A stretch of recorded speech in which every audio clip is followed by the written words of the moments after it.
Hello, everyone, and welcome to November the 10th regular Town Council meeting of the Town of Vegreville. I call the meeting to order at 7:01.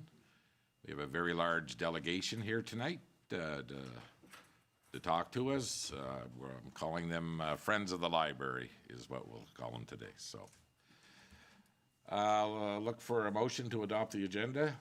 Councillor Lemko makes the motion. We do have one addition. Correct? That's correct. And that addition will be? So we will have the additional item 4.2, delegation of Ann Thompson speaking on behalf of the Vegreville Centennial Library. Okay, thank you very much. Okay, I'll need a motion to adopt the minutes of our organizational meeting on October the... Oh, all those in favor? Carrie, do we have somebody on Confero? Councillor Jagalik, are you there? There you are, okay. Thank you. Okay, we'll need a motion to adopt the minutes of the organizational meeting on October 27th. Councillor Curtis makes that motion. Is there any errors or omissions within those minutes? Seeing none, all those in favor? Carried. And I'll need a motion to adopt the meeting of our last council meeting. Councillor Broadjack makes the motion. Any errors or omissions within those minutes? Seeing none, all those in favor? Carried. Okay, first up, our delegation is James McDonald, the Executive Director of the Northern Lights Library System. James, go ahead. Awesome. Well, thank you. Thank you for having me, and welcome to our new council members and those that are returning. So as you know, I'm the Executive Director at Northern Lights Library System. A few of you are here, I think, to support me, so thank you very much. And I'm here to just present our regular value statement and talk a little bit about the value of library systems in Alberta and values of the system for the Vegreville Centennial Library. Northern Lights provides a slew of services. I can't talk about all of them today. I'd be here forever, although I really enjoy talking about them. But in brief, we cover member library services, so public services. We have professional consultants, so people with graduate degrees in library studies, lots of experience that work with your public library on everything from policy to program development, things like our summer and winter reading programs, which get kids and adults across the whole northeastern region of Alberta together in those kinds of programs. So we do that. Training as well involved in that. So everything from, your library working with those that are in unhoused situations to training on how to deal with problematic patrons to how to use the library system and make sure they're getting the most out of that system. We also do technology services, so that's going to include things like your wireless internet, your broadband internet, your public computers, the management of those public computers, helping with a variety of software, the library's website, the Office 365, all of that, and of course training on how to use those products for the staff here at the library. And of course the things that you'll really think about when you think about the system is the delivery of books. So not only do we help buy those books, we do acquisitions there. In fact, in 2024, you bought nearly 1,000 books through the library system. And because of our spending power, you saved something in the order of $6,000 just in that the discounts that we get when we buy in bulk. The library system, Northern Lights Library System, buys about $400,000 worth of books every year, so we get good deals from vendors. And you have access to all of those books, of course. But we're partnered with 4 other regional systems in a consortium called TRAC. And so while we're spending $400,000, each of those other systems are spending upwards of $1 million or more, some of them because they're larger than us, and you have immediate access to all of those titles as well. And then, of course, you're going to get a van run here every week where we come down and drop books off and pick books up. And in fact, in 2024, because that's the latest year, I have all the numbers for, complete year, your patrons here in Vegreville borrowed 42,557 books from the library. If they were to buy those books themselves, or say, yeah, forget it, we'll just pay for them, it would have cost them $1,063,000. And that's a real number. When we put books in the system, we record their retail value. That's part of the record, so we can look at the exact numbers that are happening there, and we can tell you how much it would cost. The levy, to be a member of Northern Lights, it costs $31,223 to the council here, to the town itself. Now, we charge the board the same, so it's kind of split. The library board pays half of the levy, and the town pays the other half. Because of your membership in Northern Lights Library System, and the county's membership in Northern Lights Library System, you get an extra grant through the county. So about almost just under $10,000 is coming to the library through that grant. And that's not all going to Northern Lights operating costs.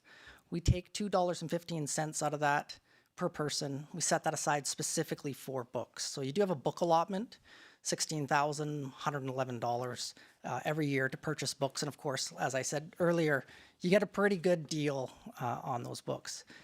42,000 books circulating, but also electronic books, ebooks, audiobooks. You circulated in 2024 just over 7,000 ebooks and audiobooks. That would have come at a cost of $500,000 to your patrons, to your town. So you're saving quite a bit of money. The library is well used, as you can see in the community. There are, in 2024, we were looking at over 2,000 library cards in the community. Now, it's hard to judge how many cards are out there at any given time, because as they expire, sometimes people will go a couple months and then they renew. They might be going to programs but not renewing their card because they're not taking out specific books. So right now, looking at the totals, we're looking at over probably, if you look at just cards that haven't expired, it's over 1,000 cards. Most households will have one card for the whole family. So you're looking at probably 2,000 or 3,000 people in the town that use the library regularly. Now, 80% of the cards in your library, that's just your local library, the town, not the county. So 80% of the cards that are being given out or at the library are local town of Vegreville cards. They're not people that come from the county. So any of these numbers, you might say, well, you could take out 80% of that as you're guaranteed that's coming to your town residents, okay, not just the county. Which is, it's a good number to know, that 80%. So I want to talk a little bit about what it would mean if you were to just say, you know what, let's just do this on our own. We don't need a library system. We'll take the numbers. So it's this document here. I don't know if you can bring it up on the screen, but your population is 5,708. We use the 2019 population list. That's the provincial government essentially asks us to do that. You would end up, let's say you just pulled right out of the Northern Lights Library System, and you would get that full money back, the levy from the board and the levy from the town. So $63,358. Now, out of that, I would assume that you would at least be spending the same amount of money on books that you would have if you were a member of Northern Lights. So you need to take $16,000 out of that, because that's what you'd pay. That's what you spend right now. You'd also lose about just under $10,000 in grant funding through the county. So that leaves you with $37,350.66 to try to replicate the services that you get from Northern Lights Library System. So what does that actually look like? So I did a kind of two options here. One is like, hey, let's see if we can really just replicate pretty much what we're getting, what that might cost you. And then, well, we know we can't really replicate what we get from Northern Lights. We'll go with sort of the off-brand, the lower end of things. So if you wanted to replace our e-content, so this would be things like LinkedIn Learning, Ancestry, it would be all of the ebooks, it would be newspapers, language learning materials, etc. It would cost you about $300,000 a year to do that, to replicate that. And largely that's because of our partnerships with other big regional library systems. You could probably get away with about $48,000 in e-content, and to just sort of have a bland system if you wanted. Integrated library system, so this is the software that tracks all your books. You can check them in, check them out. You get an app on your phone to do that, play audiobooks and things on your phone as well. You're probably looking at, if you wanted to replicate what we have, a community of your size, a library of your size, It's about $30,000 if you have a really good, reputable software company that you're working with. You could probably get away with $5,700 if you just wanted something run-of-the-mill. No bells and whistles. You would need new staffing. You'd need more staffing.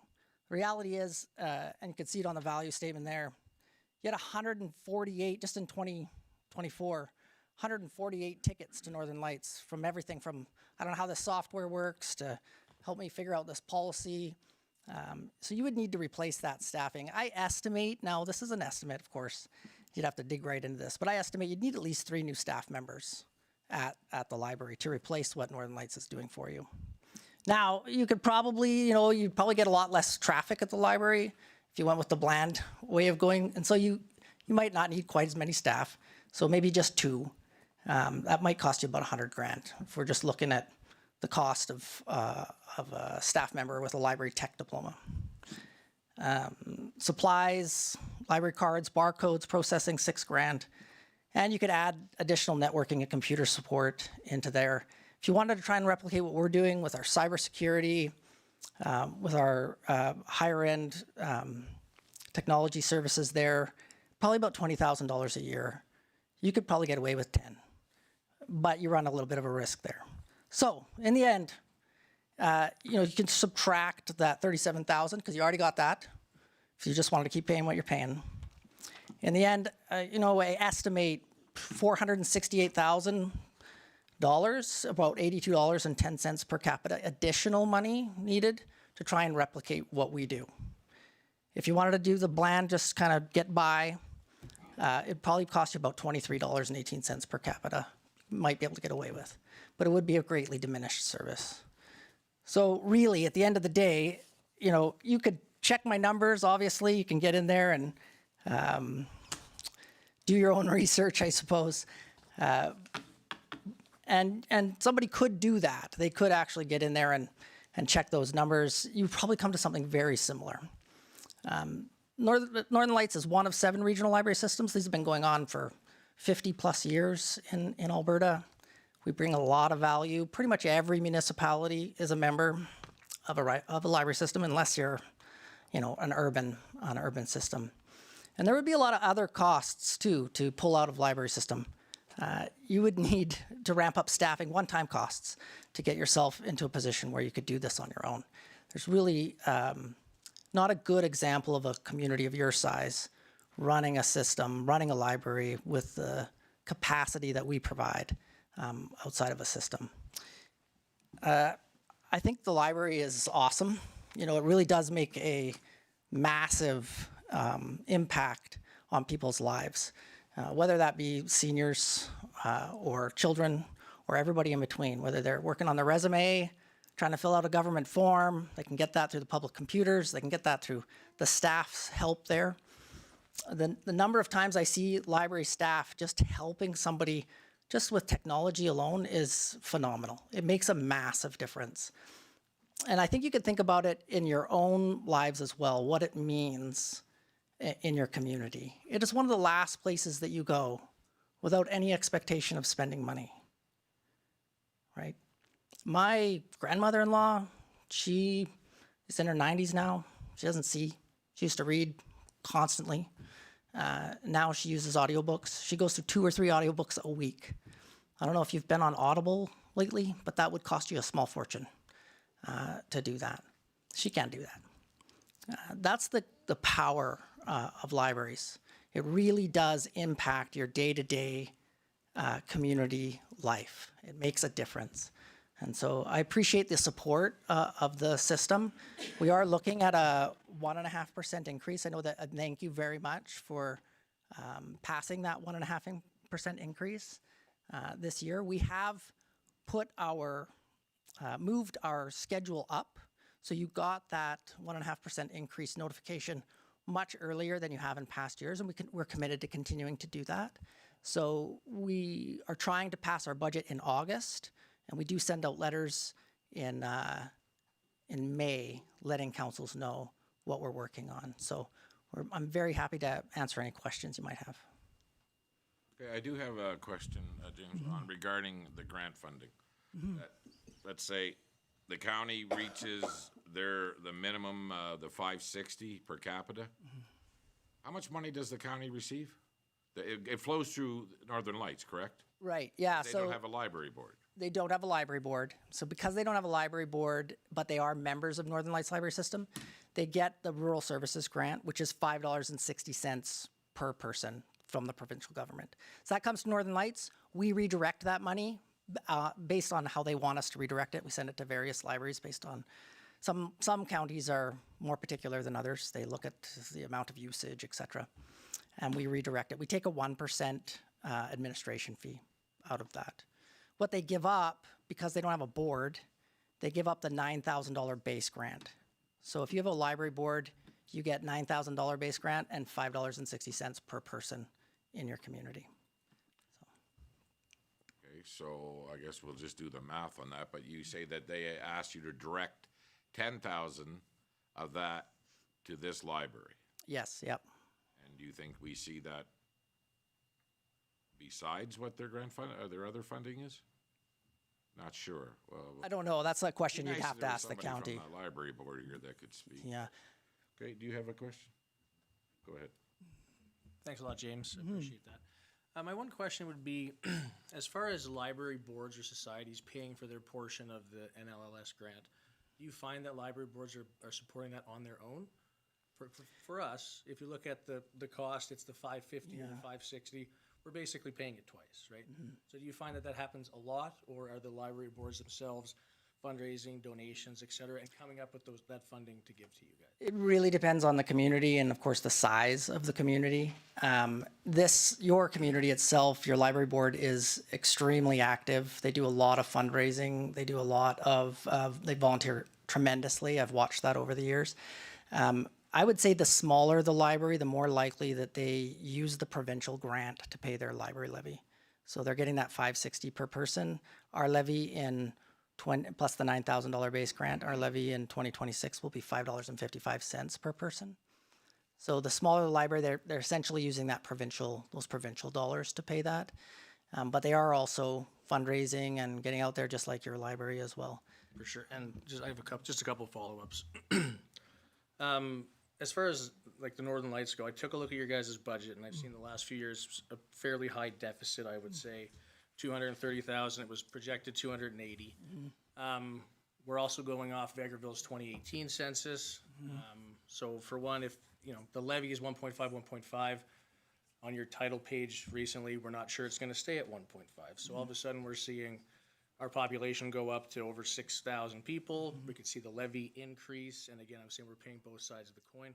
Just wondering what your service or NLLS is going to do to be efficient and bring that down. Yeah, that's a great question. So there's a couple things to that.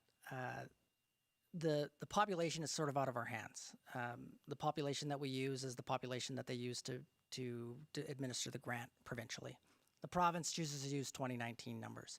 That's a double-edged sword, but also in some ways it's nice. It means that you pay a smaller levy, because if your population is really 6,000 and you're paying on 5,700, that's great. You're getting away with that, but you're also getting a smaller grant, right, to your library at that on that end. So it's kind of a double-edged sword. For some libraries, it just depends. Some people's population is shrinking, right?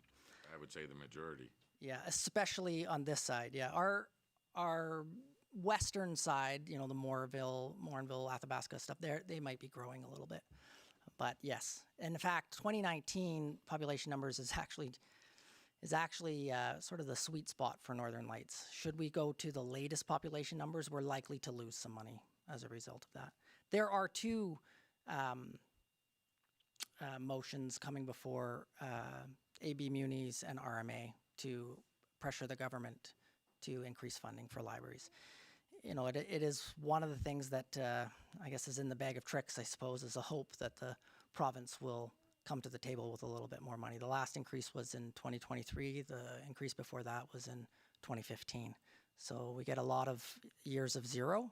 That makes it a little bit harder, and it does feel a little bit like a download to the municipalities for sure.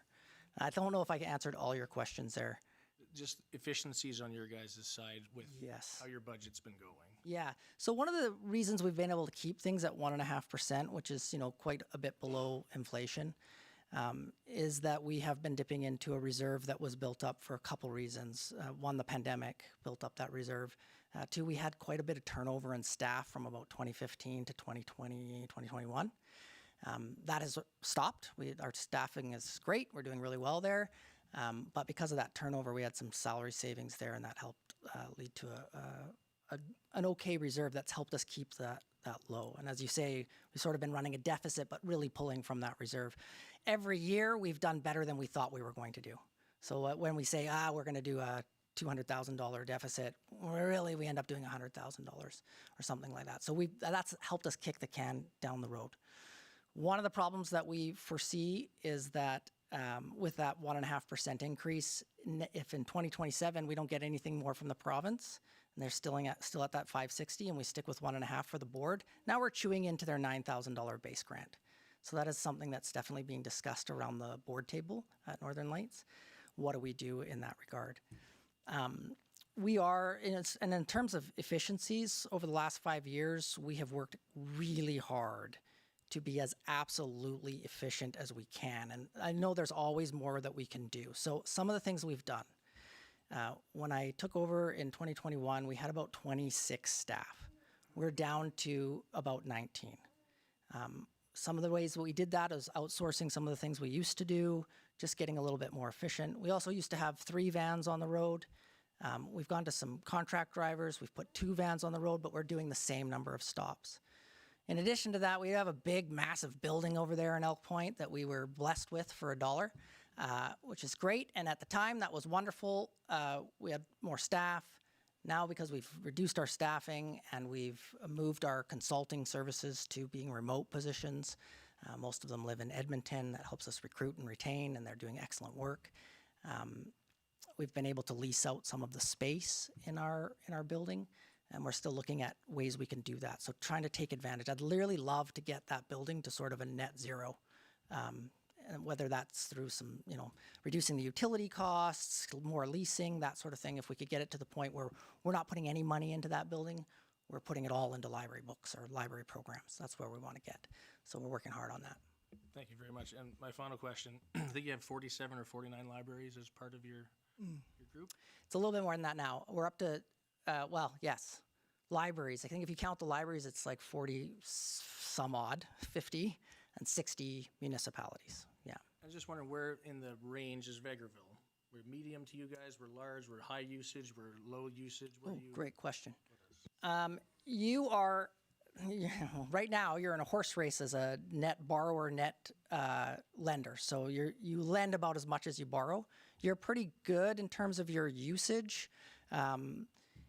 You're not a massive community, but you're in the larger size of the communities Northern Lights serves. So as far as usage, you're pretty good. 80% of the usage comes straight out of out of Vegreville. We have a field in the patron records that asks, there's a where you live, whether it's town or county or whatever, and so we can tell that number. And I think you're doing pretty good. So you're saving your town members, $1.6 million just in the books that they're borrowing. So, yeah. Okay, any other questions? Go ahead, Councilor Lemko. Not really a question, just a comment. Thanks for coming out. I've been on council for 8 years. I've never seen this room this full with people who have passion about things in this community. It speaks volumes to our library and what we provide. I don't ever remember us saying we were going to shut the Northern Lights or the library down. I'm getting that feedback from the community. And it's, I use the library. Right on my app, I have a Libby app, and I use it constantly. It's my dearest friend in audiobooks and stuff like that. So it's nice to see you here, but asking questions and reviewing costs isn't about cutting anything. It's about accountability and sustainability. And we owe it to the taxpayers of the community to ask those questions about what it's costing us to run the facilities we have. And there's numerous other things we need. This is a tough year right now, budget-wise. And I'd see this building full again with just as many people if we raise the taxes 13%. But we can't. So we have to look at everything to cut our costs. I fully support the library and Northern Lights. And my hand will go up to support that because I believe it means everything to this community and to the people who use it. So I'm just saying thank you for coming out. Thank you for voicing your concerns, and thank you for your messages on Facebook and sharing my posts and letting me know what you really think. Thanks, Your Worship. Well, thank you again, James. Another great presentation. Yeah, thanks. Thanks for inviting me back every year. I appreciate Sorry, it. forgot about you. Go ahead, You Councillor forgot Jagalik. You forgot about me? How could you forget about me? Well, I wasn't looking up at that screen. I got enough to watch around here. That's okay. I just wanted to say thank you to James for the great presentation. And I do have one small question. Is it up to each individual library to determine their membership fees, or does Northern Lights have a say in that to any degree? We have no say. That's a local decision about their membership fees. I will say that the majority of communities in Northern Lights and really around Alberta are moving away from membership fees and not charging anything. There's a lot of good research as to why to do that.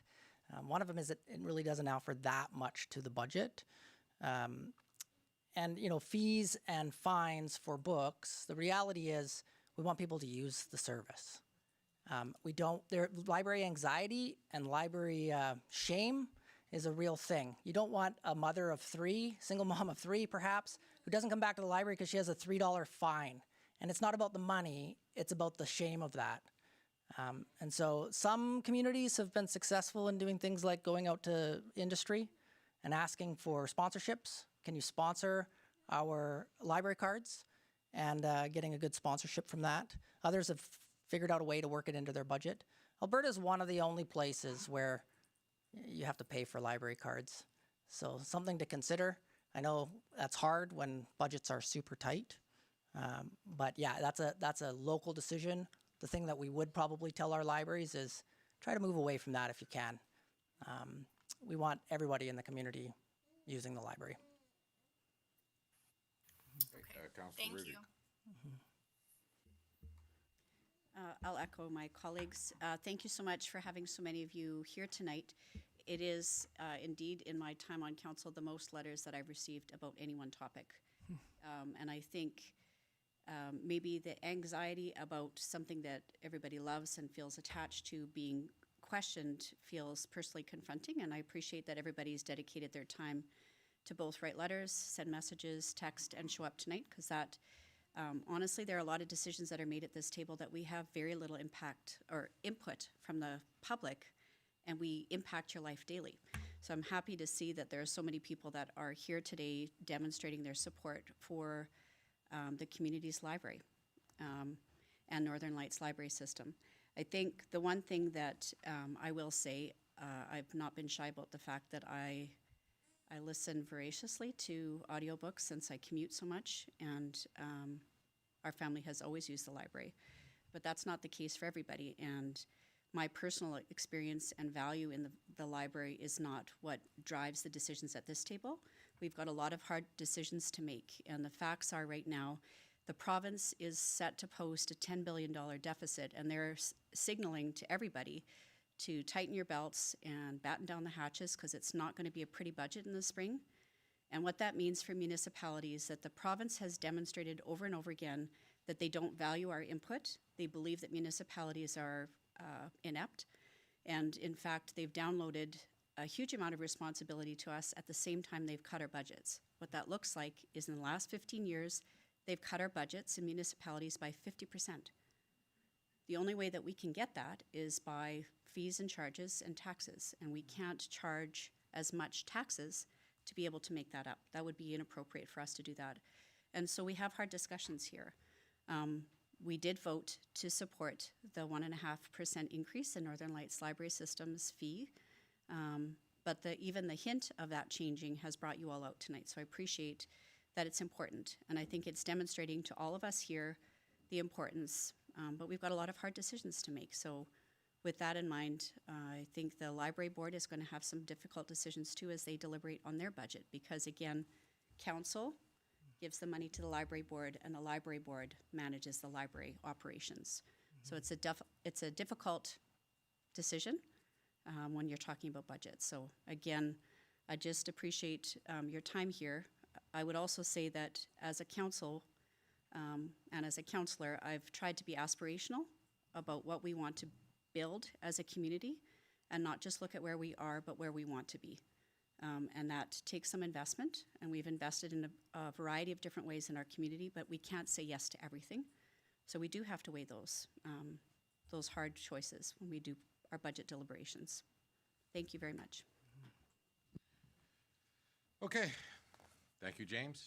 Thank you. And I'll just say that we are very committed to being as efficient as we can with our budget that you give us. We find and we consider those to be sacred funds. We want to use them as wisely as we possibly can, and we recognize the difficulty that municipalities are under, and we appreciate that you're turning over every rock. That's what we're going to do at the library system. And so as you vote us in, money or whatever, give us a little bit here and there, we will do the absolute best we can to make it go as far as possible. So thank you. How many people here actually watched the meeting? Did you not see where we passed the motion to fund Northern Lights? Okay. I think I should share with you guys where we're at. You need to talk to your board. You need to reel them in. Right now, per capita, every man, woman, and child in Vegreville this year is going to cost us $78.54 coming out of property tax. In 2022, the per capita was $62.72, was the 12th highest in the province. So I would imagine this year there'll probably be 5 or 6 that'll be ahead of us per capita what they're spending on their libraries out of 220 libraries. It's not sustainable. Does anybody here think we're the 5th richest municipality in this province? Does anybody believe that? I know you don't. So the decisions that we have to make as a group, your letters, they were good. I mean, everybody knows that you value the library. We value the library too, but what price can we put on valuing the library? Because if this is the many people that showed up tonight, and you know how many complaints we get a year about taxes? You can times this by 100. So we are not the 5th richest municipality in the province. They have 10 employees. They have a new manager, sir, and don't want to beat you up here. He lives in Calgary. They have an assistant manager. Those decisions that are being made over there are costing every taxpayer in this town money. We have to take that money from another program, or we have to take it out of the services. We're asking every department in our municipality this year to find savings. And I have lots of comments I got. Look what you guys did at the museum. When we started the last council, we were trying to be in the medium in residential tax and non-res. And why can't we get there?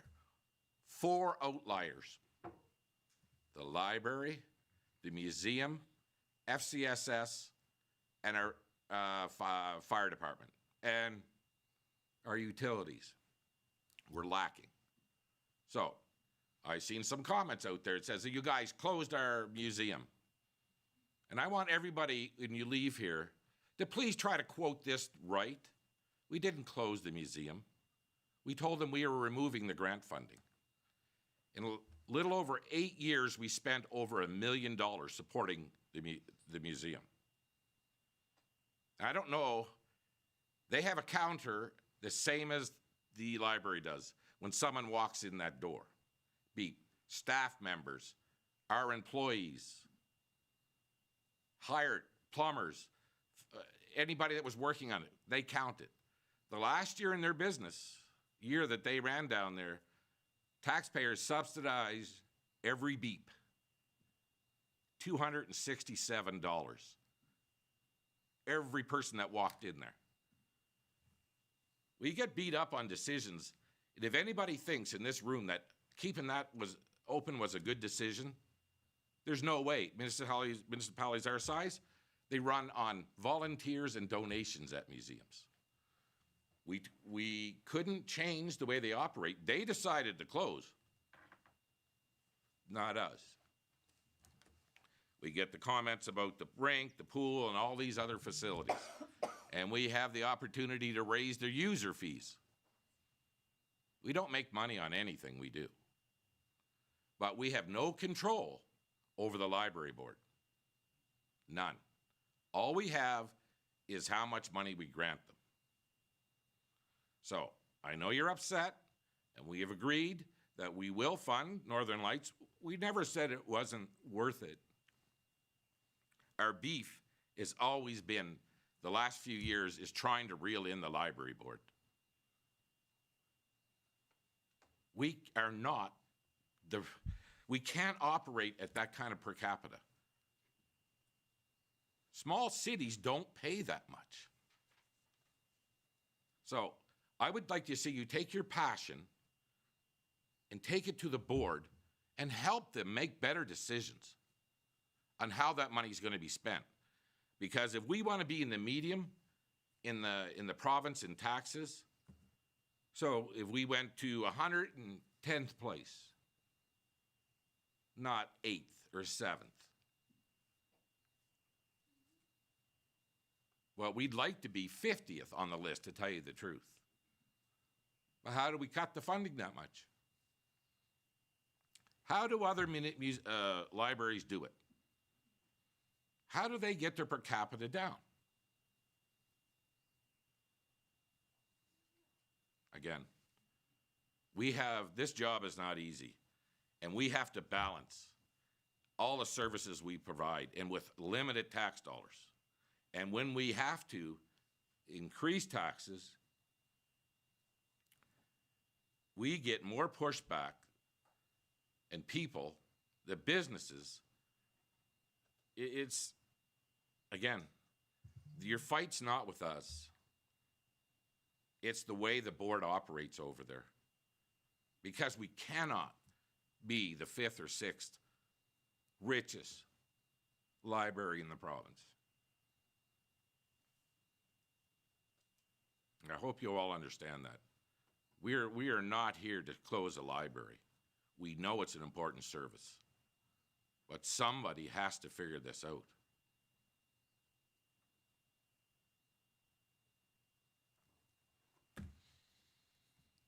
Okay. That's the truth, folks. And if you're going to quote me, please quote exactly what I said. Because it's the truth. We're not going to read all the letters that were sent. They are posted online, the ones that were sent to the town. We've all received them. And we all understand how much you guys really appreciate the Northern Lights service. But like James says, it's not getting any cheaper neither. So we need to figure out something. If you watched the last meeting, when we ended the topic on the library is that we need to sit down and have a true, honest, open conversation. That's what we need to do.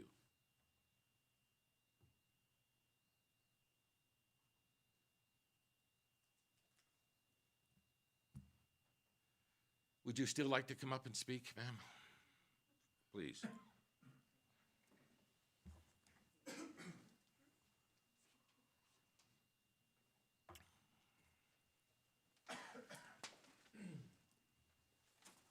Just state your name first. My name is Ann Thompson.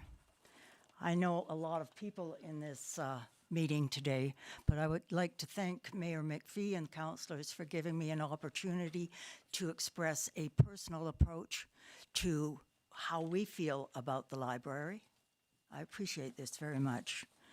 When my family moved to Vegreville over 50 years ago, the library was in the basement of a small building, the Civic Building, that was behind the post office.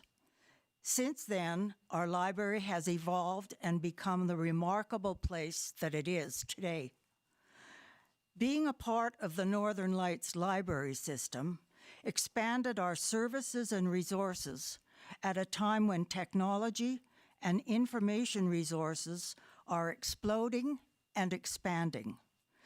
The system serves 62 communities and 49 libraries, encompassing a population of 192,167. This includes 7 First Nations and 4 Métis settlements. This information I gleaned from the internet. And if I'm wrong, I hope that I can be corrected by the gentleman from the Northern Lights system. The Northern Lights library system is one part of 7 regional library systems across Alberta, helping deliver comprehensive, efficient library services to all Albertans, regardless of where they live. They offer expertise in services, governance, resources, collections, facilities, technology, programs, and access to a combined inventory of materials and services. The pooling of resources maximizes value and minimizes cost. A lot of work happens behind the scenes, including central ordering and processing, reference and information services, and delivery services. Vegreville Public Library has become a virtual town square of activity in our community. Being part of a larger system allows local libraries time to focus on serving the community. I believe that public libraries should be recognized as part of the social infrastructure of a community. Libraries don't just provide free access to books and other cultural materials. They also offer things like companionship for older adults, space for parents and children, language instruction for immigrants, study space for students and young adults, and welcoming public spaces for all members of the community. It's available, accessible, inclusive space for everybody. On a personal level, since our library started keeping track, I have saved $14,795.51 by using the library resources. I call that a good investment in our community. Thank you.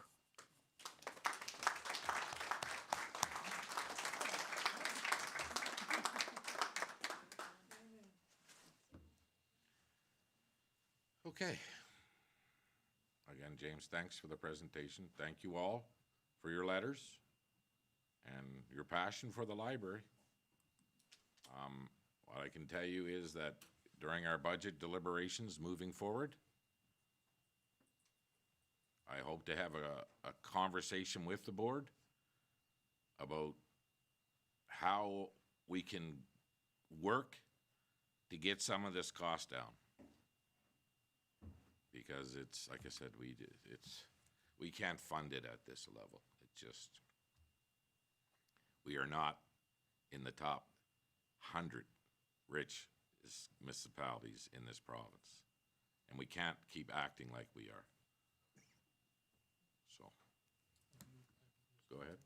Thank you very much. And with everybody here, appreciate everybody coming. I do believe there's spots on the library board, so if you are truly passionate and you want to be on the board and help make the change, by all means, put your names in.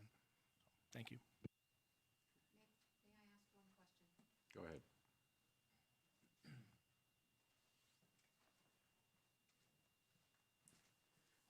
Thank you. I'm Joanne Gorda, and I remember the library having a funding issue years ago with counties that were not contributing the per capita costs.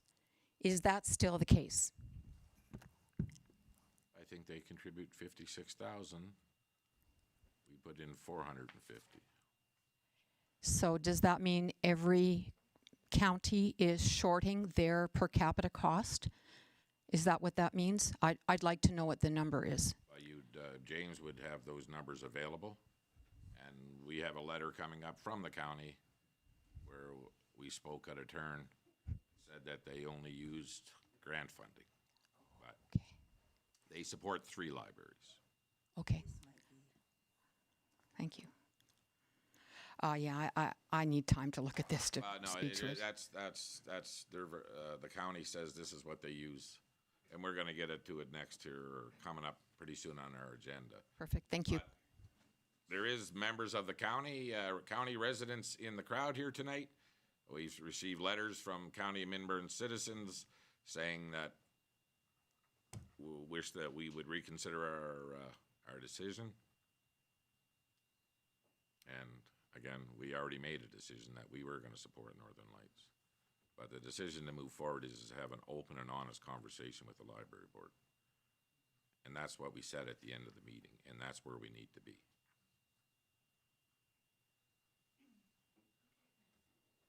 So, hope I didn't hurt anybody's feelings in here, but I'm only here to tell you the truth.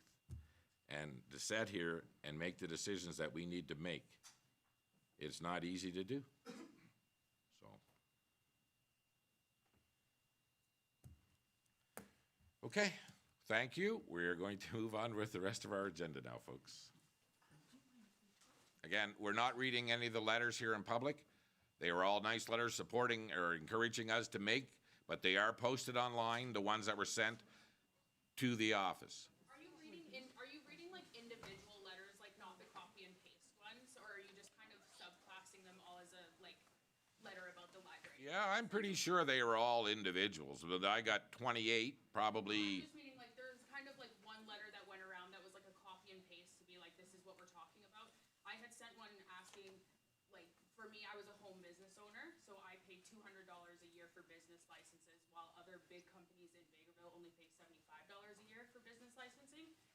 I was limited to 15 clients a week, while they are allowed to have as many clients as they'd like. So things like that, like, Yeah. why can't those businesses also be charged $200 a year and start making up?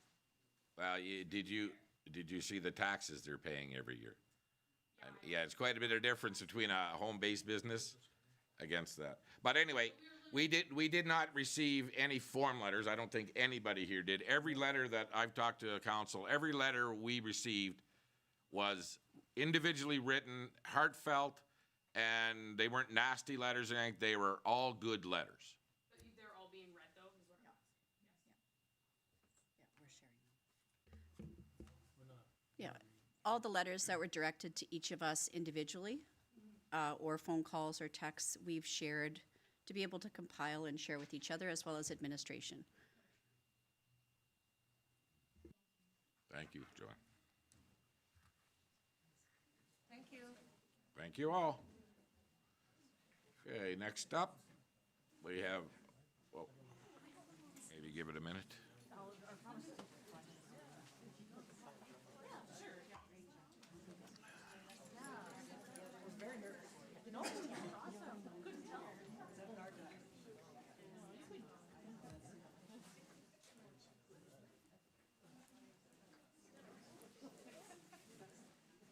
Maybe I shouldn't have called it the manager. The manager, I shouldn't have called it. They had to hire an assistant manager. Travels twice a month. $800. $400 a trip.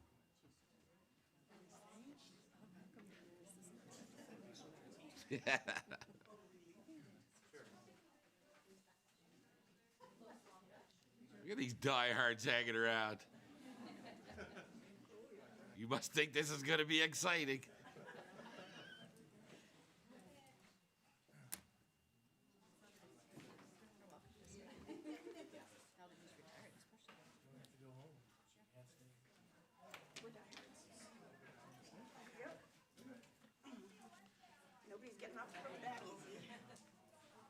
Okay, let's carry on here. Councillor Jagalik is still with us? Okay. So let's go, the letter from the Honorable Dan Williams, Minister of Municipal Affairs. All right, thank you, Your Worship. This letter is addressed to yourself, and it says, Dear Mayor McPhee and Council, my sincere congratulations on your election to the municipal office for the town of Vegreville. I commend you on stepping forward to represent your community. I am sure you will uphold the trust placed in you by your electorate to serve your community with diligence and to the best of your ability. Urban municipalities are at the forefront of innovation, economic development, and service delivery. As Alberta's villages, towns, and cities continue to grow and diversify, your leadership will be instrumental in advancing strategic priorities such as sustainable infrastructure, public safety, housing, and inclusive community development. I look forward to working with you to support the town of Vegreville's success through funding programs, legislative guidance, and collaborative initiatives that strengthen local infrastructure, public service, and community resilience. Strong, safe, and sustainable municipalities contribute to the success and future of our province. Thank you for your dedication to public service. I look forward to working together. Sincerely, Dan Williams, Minister of Municipal Affairs. Thank you. Motion to receive and file. Councillor Wawa. Any comments? Very respectful in the letter of municipalities. Wow. Usually they say we don't know, have a clue what we're doing. Okay. All those in favor? Carried. I didn't see the screen, but there she is. Perfect. Next up, we have a letter from Al Harvey, the Commissioner, Manager of the John S. Batuque. All right, thank you. This is addressed to myself. Attention, Sandra Lang. At the October 9th, 2025 meeting of the John S. Batuque Regional Water Services Commission, the water rates for 2026 were reviewed. At that time, a decision was made to increase the rates by 2 cents per cubic meter. The rate for municipal members will be $1.88 per cubic meter for 2026. In coming to their decision, the Commission reviewed the following: that Alberta Utilities Commission decided decision is not yet available, that the rate from EPCOR has not been provided, that the intergroup rate review is not complete, although the draft recommends an increase, and that there needs to be some consideration for inflation. The thought here was to also provide something earlier to assist in budgeting for 2026. Yours truly, Al Harvey, Commission Manager. Take a motion to receive and file. Councillor Curtis makes the motion. So since I'm on this commission, I'll give you a little update. I am now the chair of this commission. We are in a very big battle right now with, we're waiting for the results from the Alberta Utilities Commission. Our lawyers and their lawyers of the Northeastern Water Commission have put their complaints forward and the rebuttals, and so we're hoping by end of this year that we'll have their answers and we can start working on a new water supply agreement. And we're hoping that some of the nonsense that we've seen that's driven this water rate through the roof goes away, and we can go back to a relationship that we shared for like over 35 years. And if not, and if we were to lose, couldn't be any worse than what it is right now. So, but I'm feeling pretty positive about where we're at and what the decision will be. And there's going to be a lot of work to put a new water supply agreement together, and hopefully even if the water was to go up a little bit more than this 2 cents a cube, we have a bit of a rate stabilizer fund that we've sort of built right now to try to protect us. We've been withholding money from the Northeast, tune of about $150 million. We've been paying only EPCOR's fee, because that's all they're really allowed to pay us, is what EPCOR charges. So it's considerably less than the 188, let me tell you that. Hopefully if the decision goes our way and we go back to the terms of our original agreement with the province and with the Northeast when the line was built, then we will be going ahead with a $1.3 million lawsuit for all the residents, municipalities on the Water Commission. And we will be returning that money that they've been overcharging us, hopefully. Okay, all those in favor? Carried. Next up. All right, thank you, Your Worship. This next correspondence is from the County of Minburn, and it reads, Dear Sandra, the subject is the library funding commitments, October 15th council meeting. I'm writing to provide clarification regarding comments made during the October 15th, 2025 Town of Vegreville Council meeting concerning the County of Minburn's financial contribution to local libraries. The discussion appeared to suggest that the county is not contributing its fair share towards library funding, which may have led to misunderstandings amongst both town and county residents. To ensure transparency, in 2025, the county of Minburn contributed the following amounts to local libraries. To the Northern Lights Library System, $34,876, which is $10.94 per capita. To the Vegreville Centennial Library, $51,948. Innisfree Library, $18,146, and the Manville Library, $41,804. It is important to note that county does not receive any provincial funding to support library services. All contributions are made directly from municipal tax revenues collected from county residents and businesses. We would appreciate it if council could help clarify this information publicly so the residents of both the town of Vegreville and the county of Minburn have a clear understanding of the county's support for local libraries. We believe that open communication between our municipalities is essential, and we would have welcomed the opportunity to provide this information prior to the meeting. Thank you for your attention to this matter. We value our ongoing partnership and remain committed to supporting shared services that benefit our communities. Please feel free to contact our office should you wish to discuss this further. Sincerely, Pat Potter-Porosny, Chief Administrative Officer. Okay, thank you. Take a motion to receive and file. Councilor Rudick makes the motion. Any comments? Well, that's exactly what was said at the meeting. I went back and watched the meeting, and I've had some correspondence with former Councilor Barry, and he did say that the county only turns over grant funding that it receives to the library. I don't see any mention of a grant funding in here, but we sort of know from the conversation we had with James that there is some grant funding that the county receives. So maybe we'll just ask CAO Potter-Porosny about if she could just clarify that. But I think that when misinformation is spread, it's one of my pet peeves in the world, and I do not like it. And so I would like to openly apologize to the County Minburn Council and their admin and the residents of the County Minburn for that statement that was made. And Councilor Barry would like to apologize, former Councilor Barry would like to apologize for it too. It would be nice to find out a little more information. What we heard tonight, that there is some grant funding, and we could see how much money they do receive and how it gets applied. Any other comments? Go ahead, Councilor Brodziak. I'm just reviewing the letter and reviewing all the contributions that the county does distribute. So Northern Lights Library System, $34,876, and it's got a per capita of $10.94.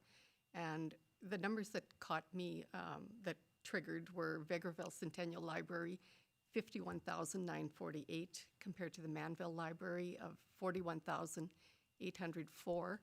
There's quite a difference in population in our two communities, and I'm just wondering how those numbers are arrived at, and if you could ask the county again for some just some explanation of how they come up with the numbers. How do they come up with the numbers that they contribute to both the Vegreville Centennial Library and the Manville Library? I think they are using Highway 36 as the cutoff for the Vegreville Library. Okay. But James did say that the county of Minburn receives $5.60 for all their residents per capita for their residents from the province. Yes, and I will double check, but I'm pretty sure that is the same $5.60 that we get for contributing over, so the library can get their maximum operating grant from the province. Okay, so we'll just clarify, because James did confirm that they receive $5.60 per capita for all the residents of the county of Minburn. And we're not showing any of that here. So I don't imagine it would be enough to cover all this, but then this letter is not about that. This letter is to say that there was misinformation shared at this council, a previous council, and we're here to correct that right now. So again, I apologize for the misinformation from that October 15th meeting. Anybody else have anything? Okay, all those in favor? Carried. Thank you. Next up, we have a letter from Deputy Reeve Tara Cuzio and the Vegreville Attraction and Retention Committee Chair. All right, thank you, Your Worship. This letter is addressed, Dear Mayor McPhee. We would like to express our sincere gratitude to the Council for the financial support to our committee in recent years. Your support has been invaluable to enable us to continue to recruit new physicians to our community. We would like to note that we are now operating under the name of Vegreville Attraction and Retention Committee, previously the Vegreville Regional Physician and Health Professionals Attraction and Retention Committee.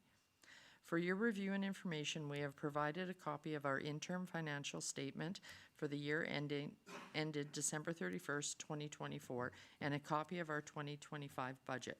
We are asking the town for a continuation of support of $3,000 per year. Our goal is to continue to look ahead of future needs for our community, for doctors and health professionals to ensure needs are addressed. We thank you for your support and confidence in the committee. Yours truly, Tara Cuzio, Board Chair.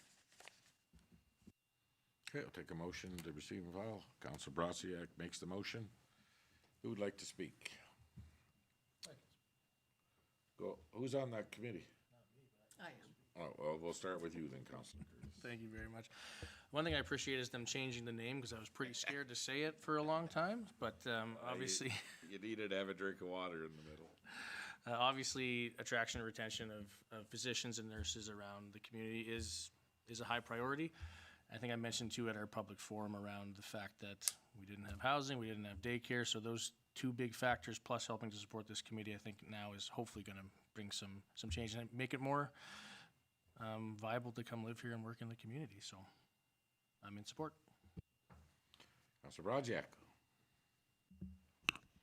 I've been appointed to this committee, and I haven't attended a meeting yet, but I look forward to gaining some knowledge about what they do and what their goals are for the upcoming year. I do think that their request for $3,000 a year is very, it's going to definitely help to retain and attract doctors, and I think for a nominal fee that we should support it and continue to support it at least at that level. You want to be a big hit when you get to your first meeting? I do. Make a motion that we'll donate the money, and they'll really be. And I will make the motion. Okay. Any other comments? Yeah. Go ahead, Councilor Rudy. Just as a point of clarification, this committee, like many over the years, has changed.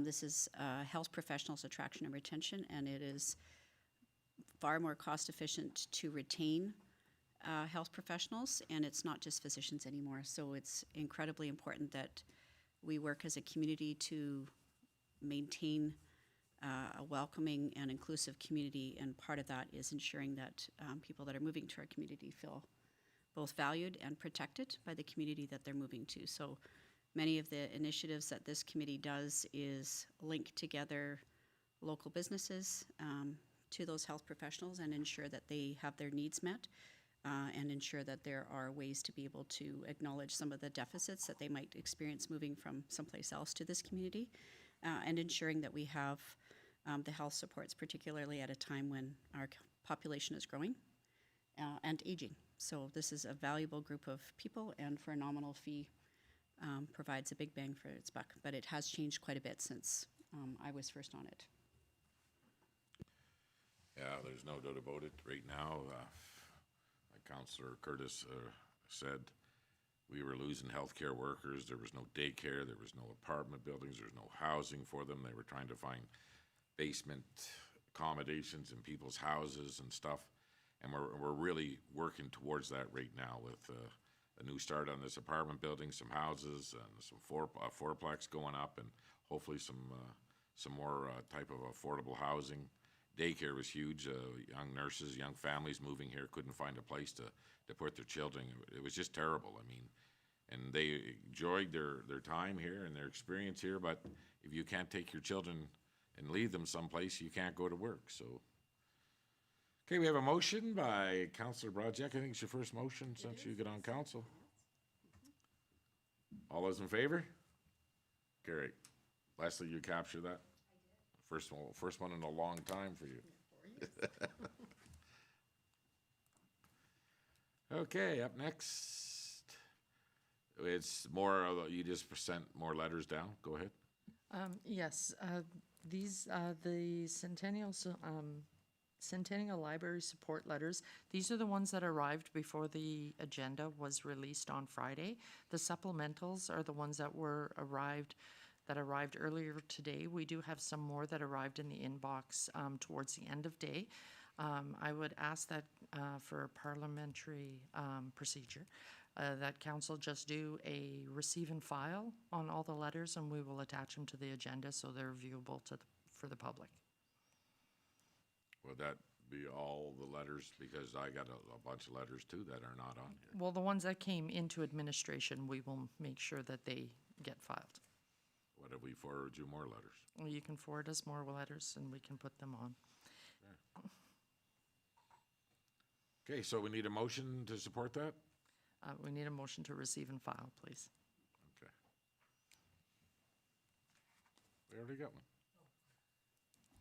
Thought you maybe had a comment.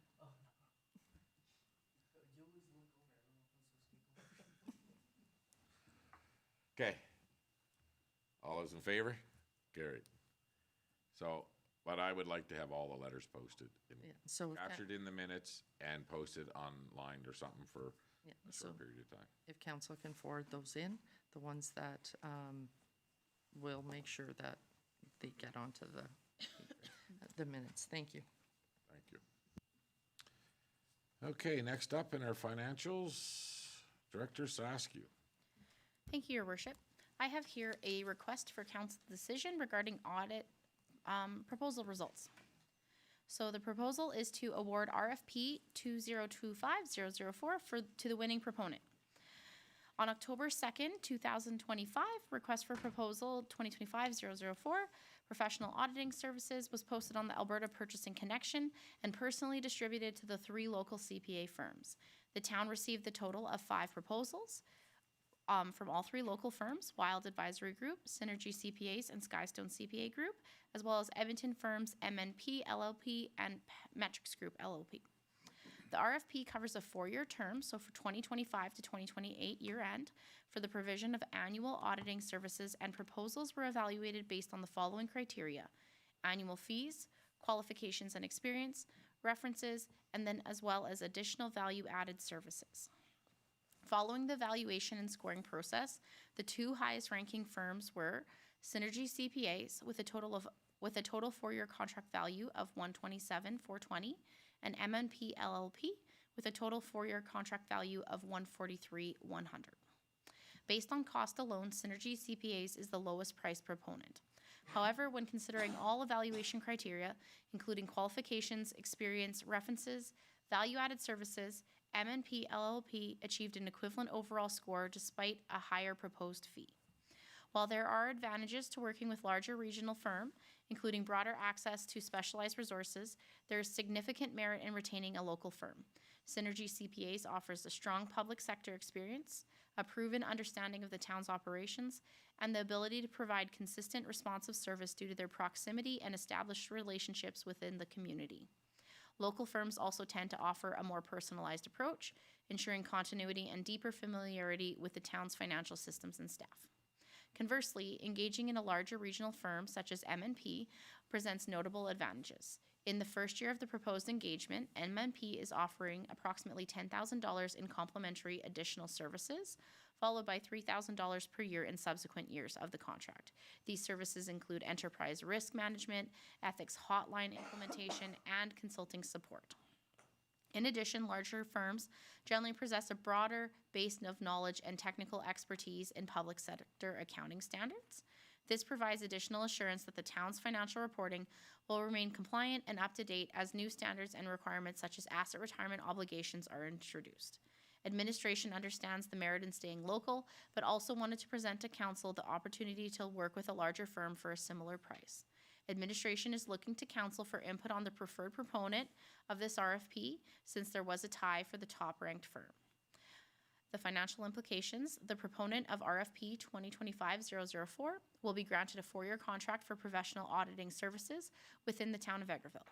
The respected annual contract will be added to the 26 to 2028 budget, with the top 2 proponents presented today resulting in a decrease in the budget over prior years. Communication level will be informed level 1. Senior management and the applicants will be informed of council's decision, and this would be all applicants, including all 5.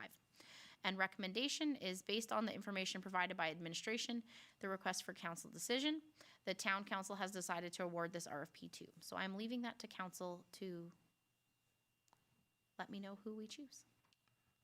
Usually there's a recommendation when you, It is recommended, but there's a little blank. They scored exactly equal. okay. Well, we'll need a motion before we start the conversation, so who would like to make a motion? Councillor Lemko. What is your motion? My motion, Your Worship, would be to, based on the information we received from administration, I would like to award the contract to local firm, Synergy CPAs. Okay, thank you very much. Any discussion? Go ahead, Councillor Brajek. I'm just curious. I'm curious to know, was there quite a price difference between the 5 firms? I see this one is quite similar, but was there? There was a range in There was quite excess a range? of $20,000. Okay.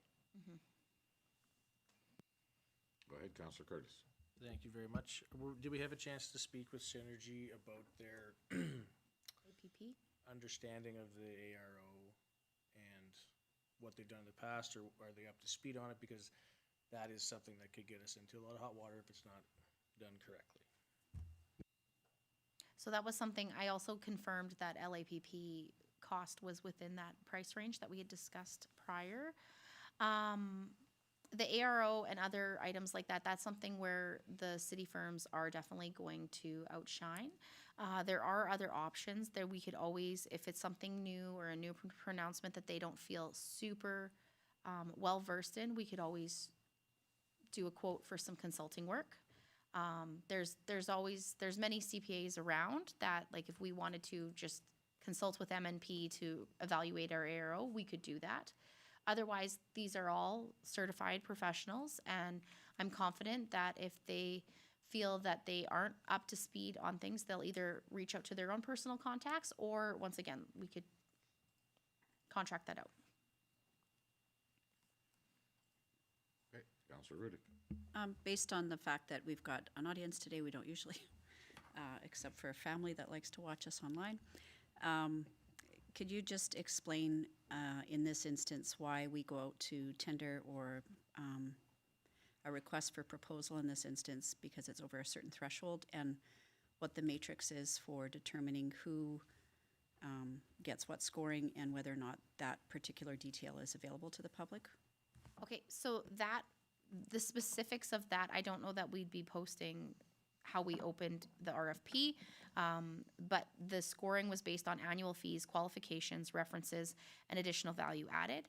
All of those items were rated out of 5, and they were equally weighted. So the fees were not higher ranked. Like sometimes in RFPs, you can rank it so that the fees are 50% worth of the mark. And so specifically with fees, I gave 5 points for the lowest price firm, 4, 3, 2, 1. So all of our local firms, I would like to note that all of our local firms scored equivalent, but the reason that Synergy was at the top was because they were at the lowest price. So then 4, 3, 2, 1 with those different points, that's why they're not brought up today. Because honestly, all of the submissions that we got were very competitive and very equivalent. So Synergy is brought to you today over Skystone or Wild because they had the lowest price out of the 3 firms. And the price difference was negligible. Like we're talking at times $1,500 and at the largest $20,000. So this was a very tough one because every single one of these was a very competitive. The reason with MNP why they scored equivalent to Synergy with the higher price is because they did have a lot of additional value added services that our local firms just don't have the robust personnel to provide. So that's the only reason that we are looking between a local and a city firm right now, is because of the robust things that a city firm can provide. Councillor Jagalik.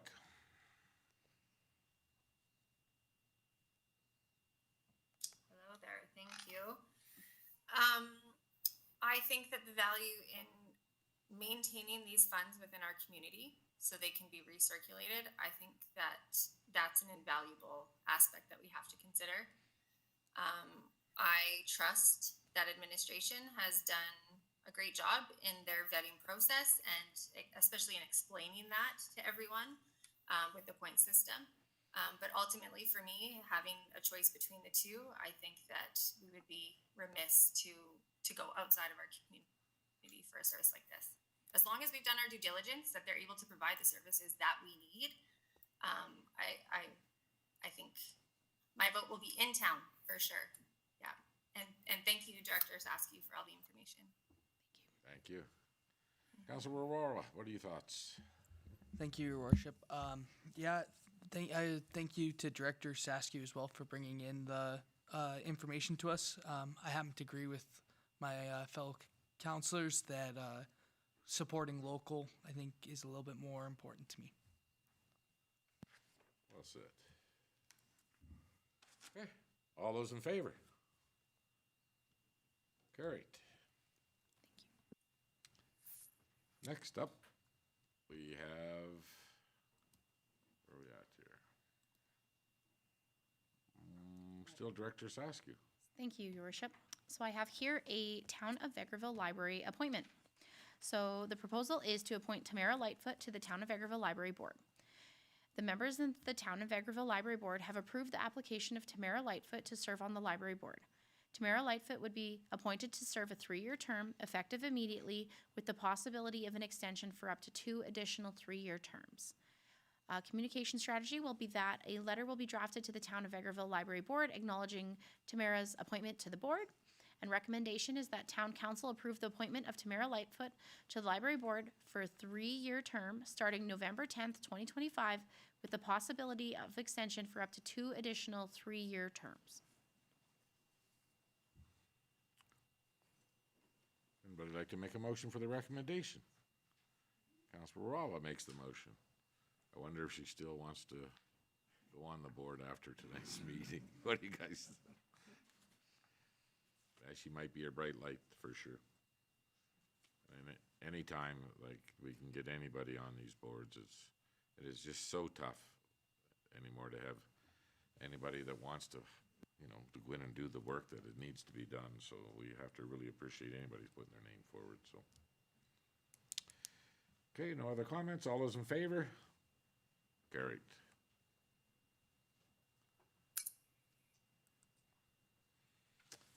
Okay, let's move on to CAO Ling. All right, thank you, Your Worship. This next request for council decision is an Assessment Review Board member appointment. So on October 23rd, 2025, a member of the ARB resigned his member position. With upcoming local assessment review board hearings, administration has reached out to neighboring municipalities to find a third member for the upcoming panel. Mr. Brett Hutzlach, sorry, of Beaver County has expressed interest to act as a member of the ARB in the upcoming LARB hearing. Administration is recommending that Mr. Brett Hutzlach be appointed to a term expiring December 31st, 2025. Administration will be advertising for new members to appoint and train in 2026. So the financial implications, ARB members are remunerated in accordance with the Assessment Review Board's bylaw.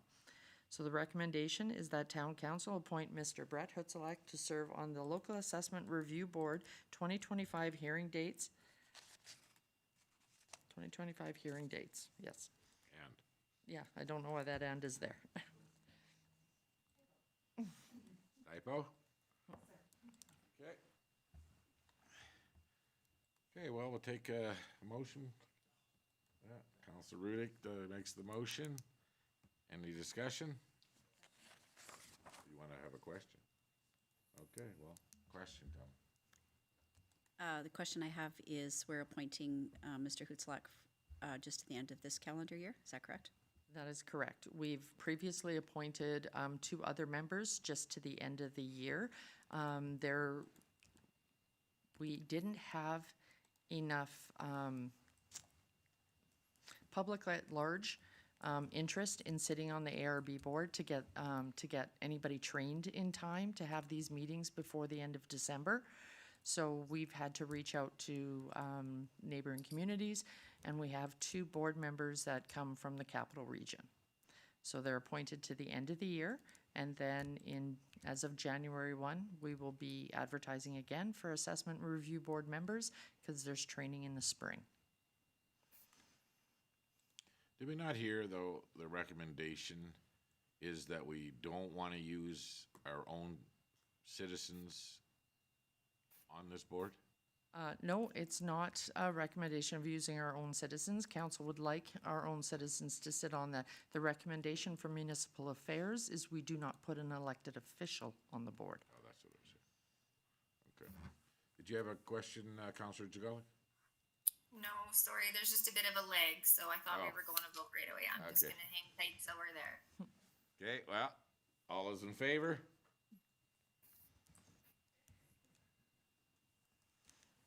Okay, next up, the Vermilion Watershed Alliance. All right, this request for council decision is to continue membership with the Vermilion River Watershed Alliance and appoint a council member to the VRWA. So at the November 4th Legislative Committee meeting, council reviewed the benefits of remaining a member of the Vermilion River Watershed Alliance. The town of Vegreville has provided a council representative to this organization for more than 12 years. Following discussions, consensus of council was in favor of remaining a member of the VRWA, and Councillor Lemko volunteered to represent the town of Vegreville for the Vermilion River Watershed Alliance. There are no financial implications. The membership fee of $3,627 is already included in the 2026 budget. So communication strategy, public engagement process level 1, the town will send a letter to the Vermilion River Watershed Alliance informing them of council's continued membership and the name of the appointed council representative. All council appointments will be listed on the town of Vegreville websites. So the recommendation that town council continue as a member of the Vermilion River Watershed Alliance, and further, that town council appoint Councillor Lemko to represent the town of Vegreville on the Vermilion River Watershed Alliance. Okay. Take a motion for the recommendation. Councilor Brajak makes the motion. Any questions? Go ahead, Councilor Lemko. I see that I'm on the docket here. Voluntold. At the last meeting, it was open for discussion as to which counselor was going to sit on it. I think it was important that we had membership on the Vermilion Watershed Alliance. I could sit on this, but if there's another counselor that wishes to be there more than I do, it doesn't mean I don't want to, but I'm just looking to my right here. When do they meet? Right after this meeting. I'm not sure of the exact dates, but they meet about 6 times a year. All the same week. All the same week? Well, just so you know, I can't swim. Are you, so can amend the motion? That would have to, how does that work, Your Worship, if Councillor Curtis wishes to be on that committee? Well, you would ask the person that made the motion if they would be open to a friendly amendment. I'm making that ask to Councillor Brajak. Yes, I would be open to a friendly amendment to amend the motion to read Councillor Curtis to be appointed to this board. Okay, all those in favor of the amendment? Okay, all those in favor of the motion as amended? Looks like you got her through there, Councillor Lemko. Good for you. You should learn to swim.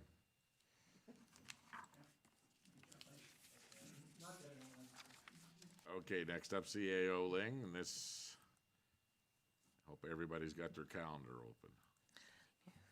All right, so this is the Christmas basket orange delivery discussion. So the background on this is each year during the holiday season, town administration coordinates the delivery of Christmas baskets and oranges to local senior homes. This long-standing tradition has been a meaningful way for the town to share goodwill and holiday spirit with the senior members of our community. The initiative is typically organized through the town office with assistance from council members to make the deliveries. Deliveries in the past have been made to the following lodges and manors within town limits: St. Anne's Manor, Heritage House, Lions Golden Villa, Parkview Manor, Homestead Lodge, and St. Michael's Manor. Over the years, the Christmas orange basket deliveries have become a valued community event, fostering connection between town representatives and seniors while recognizing the important contributions these residents have made to the community. The program also reflects the town commitment to inclusion, caring, and community spirit during the holiday season. In the past, the costs for said baskets and supplies have run between $115 to $200.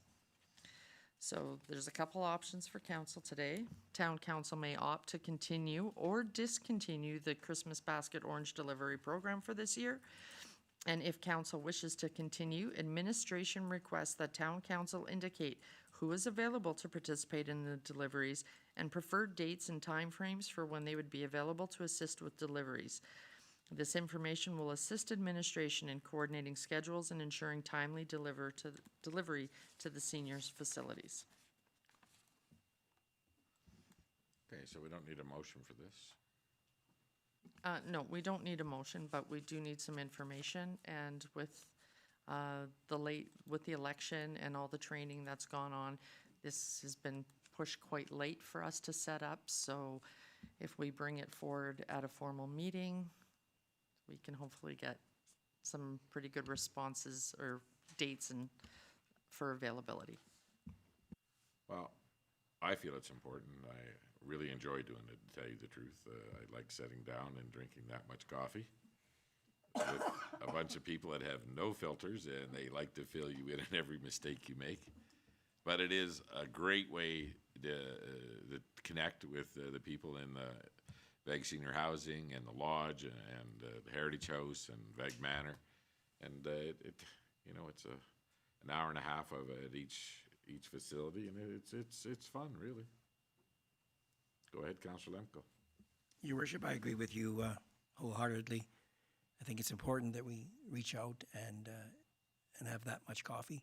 I think it's nice to see the smiles on the residents' face when they can share some time with us.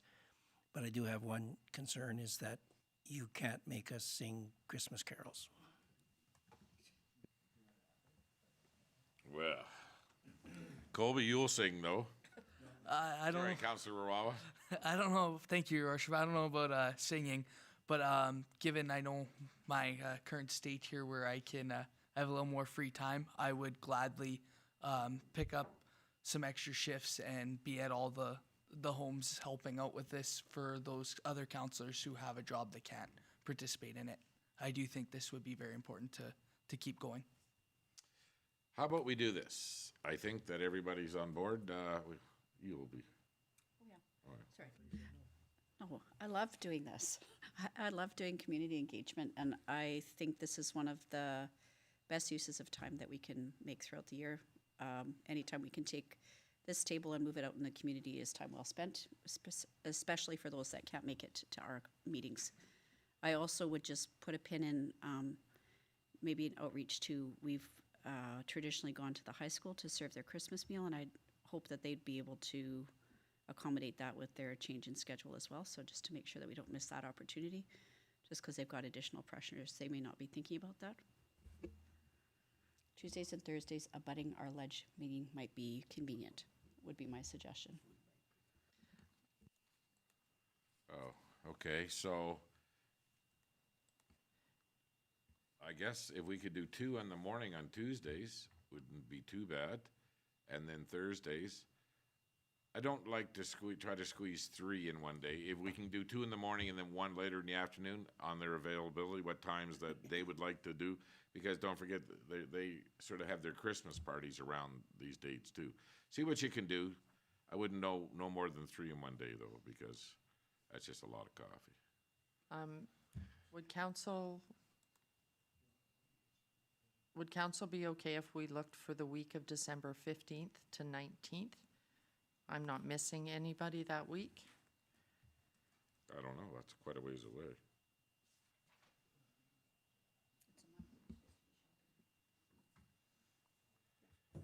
I don't even know what calendar to look at now. I got 2 to manage. God. Yeah, whatever, put me down, I'll make it work. Okay. All right, then. Yeah, we will look for that week, and we will try and arrange it for Tuesdays and Thursdays. Okay, thank you. What was the other, we just talked about too? The Composite High School, we haven't been invited, although I'm sure we would entertain any invitation from anybody that wants to have us attend, but it's usually the Christmas Yeah, meal. and they usually goes out the 1st of December, that invite, but somebody else just brought up another one that we, what was that, Daryl?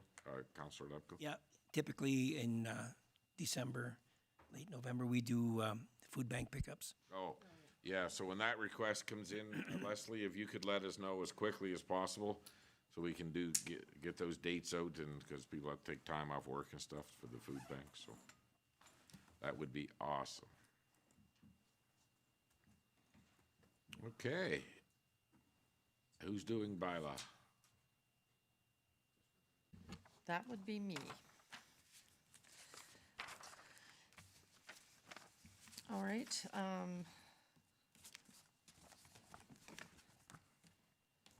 So this would be the Assessment and Review Board bylaw, and I will, it's not that long, I'll read a bit of it. No, not the whole thing. Not the whole thing? I mean, yeah, I mean, we repealed one bylaw and we're replacing with this bylaw, and there's 2 small changes in it. Yes. The changes in this bylaw is the membership. And the reason why this bylaw is so long is it talks about membership for all the different boards. But so basically, the membership will be, local members will be appointed to the Assessment and Review Board at the annual organizational meeting from time to time by resolution of council. And then unless otherwise stated, all members are appointed for a 2-year term by council and may be reappointed upon the expiry of their term. All members appointed to the Assessment and Review Board should have the appropriate training as per section 454.3 of the Act. And council may by resolution remove a member of a LARB or a CARB at any time. A member may resign from the LARB or CARB at any time, providing written notice by the clerk. And, That's more than 2 changes. well, those are just the members. And basically, what's been removed is that there is no elected official sitting on the board. Okay, so, and we're repealing bylaw 09-2018 is the one we're repealing. Yes, that is correct. Okay. Okay, I will take a motion for a first reading. Councilor Rawa makes motion for a first reading. Any discussion? Seeing none? All those in favor? Thank you. I'll take a motion for second reading.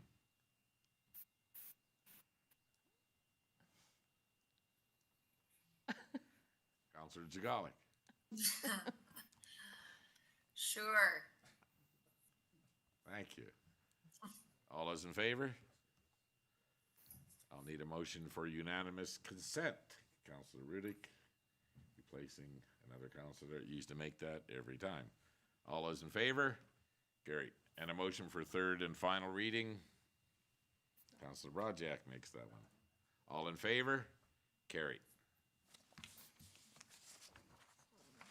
Okay, so let's move on to council reports. We're going to start with Councilor Rawala.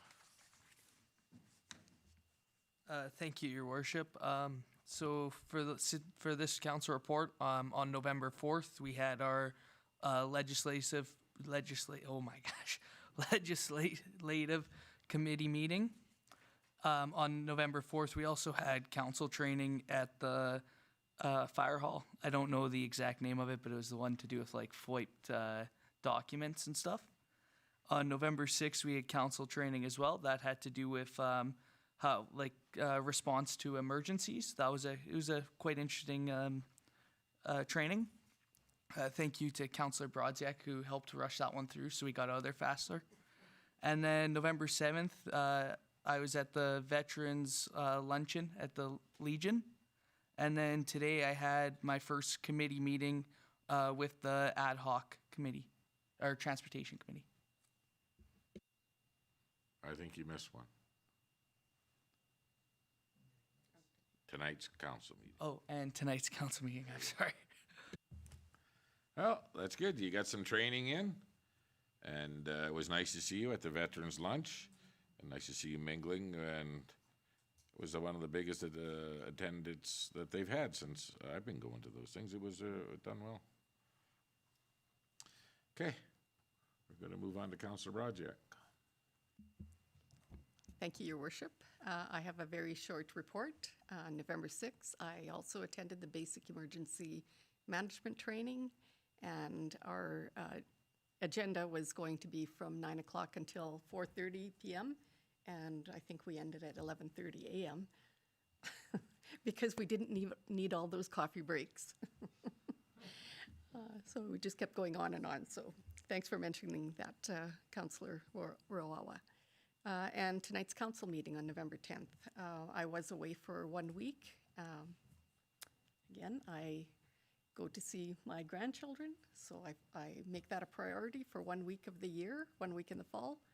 So I did miss the legislative committee meeting and a few training sessions. Would those said grandchildren live in California? They do. Okay, well, I guess it's a pretty easy So trip to it take. was- Okay. Thank you. Councillor Jagalik.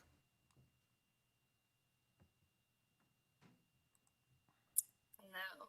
Yes, just bear with me. I'm pulling this up here. I had it, but of course I have all of the PDFs open at this very moment. Here we go. Okay. Council report for this period. October 28th, we had meeting training in Innisfree. October 30th, we had media training out in Manville for the day. I especially enjoyed that one. That one was great. November 4th, we had ATIA and POPA training. That was here in Vegreville. November 4th, that was a very busy day. So we had the POPA training in the morning, then I went straight to my first Chamber of Commerce board meeting over the noon hour break. And then later in the day, we had our legislative meeting. I'll come back to the chamber and give some highlights on that one there in a second. November 6th, we had our emergency management training. That was also lots of learning done there. I enjoyed that one too. And then tonight, of course, our council meeting. So I did want to give just a couple highlights from my first chamber board meeting. First of all, they were all so welcoming. They seem like such a fun group, so I'm really excited to partner with them in this one. They touched a little bit on some recent events that they just held, but for new business, they have quite a few things coming up for them. So their fall career fair, that was on November 6th. That was a great success. This last weekend, of course, at the time of this meeting, they were still just preparing for what they knew would be a very busy Christmas arts and craft bake sale. So this one was a lot earlier in the year for them than what they typically go with. But I think as a result, they weren't competing with a lot of other Christmas craft sales in other areas in our region. So they had a ton of vendors. They completely sold out. They had 11 vendors on a wait list. I visited there, it was packed, and I think they would say it was a great success, so that's awesome. They have their chamber Christmas party coming up, so they're switching gears into preparing for that, as well as their Passport to Christmas. They'll be hosting that again this year, which I think is a great initiative on their part to encourage people to spend money locally this holiday season. So that is always a campaign of theirs that I especially enjoy. And then, of course, they're partnering with the town for the Vegreville Very Christmas, or Very Vegreville Christmas. And this year, they're encouraging local businesses that are downtown along the route of the parade to decorate and also to stay open a little bit later, so that until about the time that the parade starts. So just try to gear more traffic down there. And then they're going to also offer a prize for whatever business is the best decorated. So I believe that to be new this year. I don't recall hearing that last year. So yeah, that's about it. Well, that's good. Thank you. And you got into your first chamber meeting. They get a little more frequent right around the Christmas party and the parade. But yeah, good job. Yeah, lots to look forward to. Thank you. Next up, Councillor Rudick. Thank you, Your Worship. Since we last met on October 28th, I attended the council training in Innisfree. I appreciate the effort that it's taken for all of the administrations to provide this opportunity for us to meet as a region. Great to be able to meet some of the people. I would have it's hard to find opportunities to be able to meet with the other councils, and I appreciate that we're going to be sitting on some regional boards together, so it's nice to be able to have that first touch with those folks. October 30th, I attended a meeting with our MLA. November 3rd, Subdivision and Development Appeal Board meeting was held here, the large audience, and I want to say thank you to the 3 individuals from our public that have put their names forward. We've got 3 mics. Not sure that that's ever happened before, but 3M and me was the board. And appreciate all the members of the public that attended that hearing. November 3rd, I left from this meeting and then went over to the VTSS, Vegreville Transportation Services Society meeting, and the board is doing an evaluation of their policies, their procedures, and trying to do an evaluation. I had recommended to them one of the individuals that works for the Government of Alberta that does community development, and recommend any board that is having challenges with board retention, review of their bylaws, an upgrade of their access to information, as well as their privacy POPA, the new version of FOIP. The 2 versions of privacy information is onerous, particularly for nonprofits. And so the individual that we worked with one of the boards that I sit on as a volunteer, is excellent, and VTSS is working through a lot of those old pieces of paper, like every board should periodically, and just trying to revive some of those Particularly, I'll hop ahead, because we are working casino. So I got to finish off my very busy weekend by going to work the casino in Camrose last night. And just to let everybody know, the catchment area for casinos, which is very impactful for all nonprofits, schools, churches, everybody in the region, that is a rural casino beneficiary. Actually, every person in the province is a casino beneficiary. However, we are required to attend Camrose. The third appeal under new ownership, the AGLC, the provincial body that determines the sharing of or distribution and assignment of folks to various casinos, has permitted the movement of the Camrose Casino in 2 years to Edmonton. So it will be, the ground has already broken, and that casino will be considered a rural pooling casino. So folks from this region will be going to Edmonton, and that third appeal has been approved by AGLC. So for anybody that has been feeling a little bit itchy about that, it's been very contentious. The first two decisions by Alberta Gaming and Liquor Control had reversed their decision on the third appeal. And so that means that folks like BTSS, who are aging volunteers, small board, getting assigned to Camrose with a smaller pooling than other casinos like Edmonton, for example, this will be a benefit. It is an unstable method of funding, but everybody relies on it. So while that was not an exciting evening, it was great to be able to earn that money and be able to provide that service to seniors and those that have low income, to be able to get that transportation support from the casino. Backing up, November 4th, council training and the legislative committee meeting and tonight's council meeting. It's a good thing I wrote council member. There's a typo there. And I've also had a number of interactions with the public about both the subdivision appeal board hearing and the library board conversation of tonight, as well as a few other things that I've passed along to administration. And that's my report. Okay, thank you. And the third try at the Gaming Commission to get that through, it's big. I mean, you can, any nonprofits in this area that win this new casino, which is Calgary's had one forever that was dedicated to rural. So now we finally get the opportunity, although all royalties should be pooled in the province, but somehow that the Gaming Commission themselves, because they're made up of, oh yeah, every member's from Calgary or Edmonton, one member from a Grand Prairie region.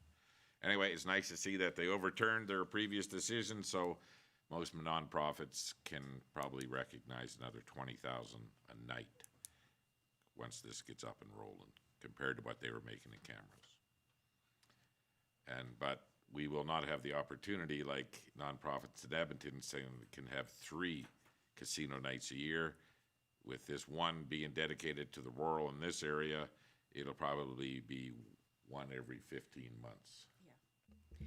It will make a huge difference in terms of the revenue that member organizations that provide volunteers to casinos receive.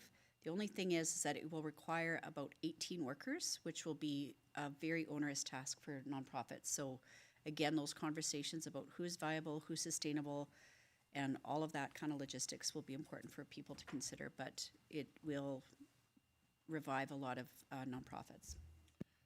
I really think we see other communities do. I know that the Rotary Club in Fort McMurray, they have members that are willing to go assist other clubs, the smaller clubs from other towns that go up there.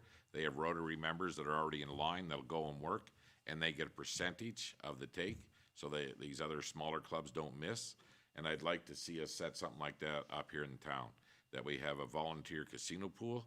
So if your nonprofit's name comes up and you only have 8 members left, that we have other volunteers that are ready so you don't lose that spot, and they can be paid out accordingly out of as the funds are dispersed. So it's something that we really need to look at, because I know it works well in other communities. So we got a couple of years before that casino's up and running, but we really should take a look at pooling a casino pool. Okay, thank you very much. We'll go to Councillor Lemko. Thanks, Your Worship. October 28th, I attended the council training, Orientation 101 at Innisfree. October 30th, I attended the legislation grounds in Edmonton to meet with our Honorable MLA Jackie Armstrong Homeniuk, talk about some Homestead Lodge funding and such. November 4th, I attended the FWIP training at the fire hall. What a very informative session. I'm not even sure I can say anything tonight. It's quite, FWIP training is, yeah, you can't say a lot. November 4th, we also attended a ledge meeting. November 7th, I was fortunate enough to attend the Legion Veterans Luncheon. And I've been going to that luncheon year after year after year, and it was nice to see the amount of people. It's one of the bigger crowds I've seen attend a luncheon. And to see some of the veterans and attending and the luncheon, it was a very special day. Then on the 8th, I was fortunate enough to go to the Royal Purple 75th anniversary. Another great event. To see those charming ladies in their purple and white, smiles on their faces, and they're celebrating their 75th anniversary. It was a delight to be there and see the work that they've done for 75 years, and they continue to do it. It's just, we're blessed in this community to have that organization. Unfortunately, as they age and no volunteers keep coming up, that organization is not going to be around much longer, as the Royal Purple keeps dying across Canada, where there's no volunteers anymore. And then today I was at my first Transportation Ad Hoc Committee meeting, where we went through 9 RFPs for consultant to work with the town and the community on our transportation needs. And we'll just let our administration reach out to our successful person or group. And then tonight's council meeting. In between all that, I did answer a lot of emails, questions related to the library, and I'm glad everybody came out tonight. It sure shows that our community cares, and we care as well up here, and it's glad to see. And that's all I got, Your Worship. That's quite a bit. Councillor Curtis. Thank you very much. On October 28th, did some council training, effective meeting procedures out in Innisfree. I'm surprised Councillor Warawa hasn't used point of order yet. He was yelling it out lots in the training. On the 3rd, I attended the Municipal Advocacy Seminar, so that was put on by Brownlee over lunch. It was good information, a lot of things we do already, set up our meeting with our ministers, advocate for our community, the needs that we have, don't talk bad about them at this council meeting, then ask for money next time you see them, kind of thing. And Zach, I can never pronounce his last name. Zach Sikowski hosted it, in which I put a cheeky comment in about him maybe going for Prime Minister, and he said not a chance. So, but Zach's a great resource too for us. On the 8th, I went to the Royal Purple 75th anniversary. Sorry, I forgot ledge meeting on the 4th. Royal Purple's 75th anniversary. For me, it was nice to see there was some young talent there. There was some singing, there was some piano playing, there was Ukrainian dancing, but then just over time, all the different volunteer things they've done, just from starting out, sewing and making crafts and adding to it. So it was really good to see. And then tonight's council meeting, and that's what I have. Okay, thank you very much. Okay, so on the 29th of October, I had an interview with CBC Radio Canada, and they wanted to hear what was going on in town. We announced our first new apartment building in 40 years, and it was a very nice interview. They had bunch of questions earlier in the day, and then when the interview started, they had known a little bit more about what to ask. But actually, it was actually a fun time, and really enjoyed it. To tell you the truth, bragging about our community was a lot of fun. On the 30th, I too attended a meeting at the Legislative Building with our MLA. And on the same evening, I went back to Edmonton for the Economic Developers of Alberta's Minister Dinner. And it was a real nice event. The first minister I got to talk to and the lineup for the bar was the Minister of Energy, and we talked a lot about Minister Newdorf, and we talked a lot about the distribution fees that we see in the Northeast. ATCO runs lines in the toughest kilometers here in the province, and our fees are phenomenal compared to the rest of Albertans. And I've since had a conversation with the mayor of Grand Prairie, Jackie, and she has had another meeting with him, and we're hoping to come to some sort of resolution on this problem right now, because attracting industry to the Northeast with these distribution fees, it's just not fair. I mean, all the royalties come out of these hard miles that these transmission lines are in, and we have to share all those royalties with the city of Edmonton and Calgary. I don't know why they don't have to share the cost, or at least make it a little more fair for us here. So I also had a dessert, because the ministers changed the table as the course and the meal moves. So I got to have dessert with the deputy minister for senior housing, and we had a very nice conversation about the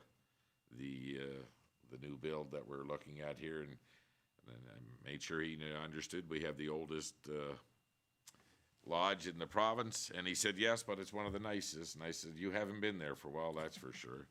Said the staff do a good job, but it was a good conversation. And this is the thing about going to these type of dinners and stuff. You know, you get that one-on-one time with these people, and they know where you're at on the project list, and you get to see their face. You know, it's not in an email. You can judge them if they're actually being, you know, serious or sincere with you. So, and we got a lot of other, minister for Jedi, which is the coolest ministry out there now. It used to be Jet, now it's called Jedi because they added immigration to it. He left as soon as he welcomed everybody, then he left, but he was going on a trade mission. Okay, what else did I do? I did do the council training for the AITA POPA, which is FOIP, or used to be called FOIP. I had the Ledge meeting on the 4th. On the 6th, I had a John S. Patuque Water Commission meeting. And on the 7th, the Veterans Appreciation Lunch at the Legion. It was a very nice event. A former K Division commander from the Harry Hill. His family's from Harry Hill region. What was his name? Bruce McLaughlin or something like that. He spoke. It was really nice. And Heike Saniak represented the mom of the Silver Cross, and she was emotional, and it was very nice to see Heike out. So it was very nice. And on the 8th, the Royal Purple Lodge 75th anniversary was a real treat. It really was. No poppy seed cake, but they had lots of other stuff. So last time we attended something there was lots of poppy seed cake. But it's just amazing as they read off the list of all their contributions that they've made in the 75 years, and they read them all. Wow. It just blew your mind. And I would say almost 7/8 to do with children, the donations they've made. And it was a real special day for them. And they were supported by a former national treasurer who is now the secretary for the Alberta Royal Purple Lodge. And some sister clubs came too. Viking and Murnum came to support them. And yeah, it was really nice. This morning I had directors meeting with Alberta Hub, and we're making some decisions there about how we're gonna move forward. And tonight's council meeting. So that's what I've had since the last meeting. Is there any other business of council? Did I miss anything this time? Made the whole meeting without missing anything, is that what you're saying? Pretty good. Okay, so at this time, we do have a couple of items to talk about in closed session. I would take a motion to go into closed session. Councilor Curtis makes the motion at 9:01. All those in favor? Carried. I think we'll have a 5-minute bio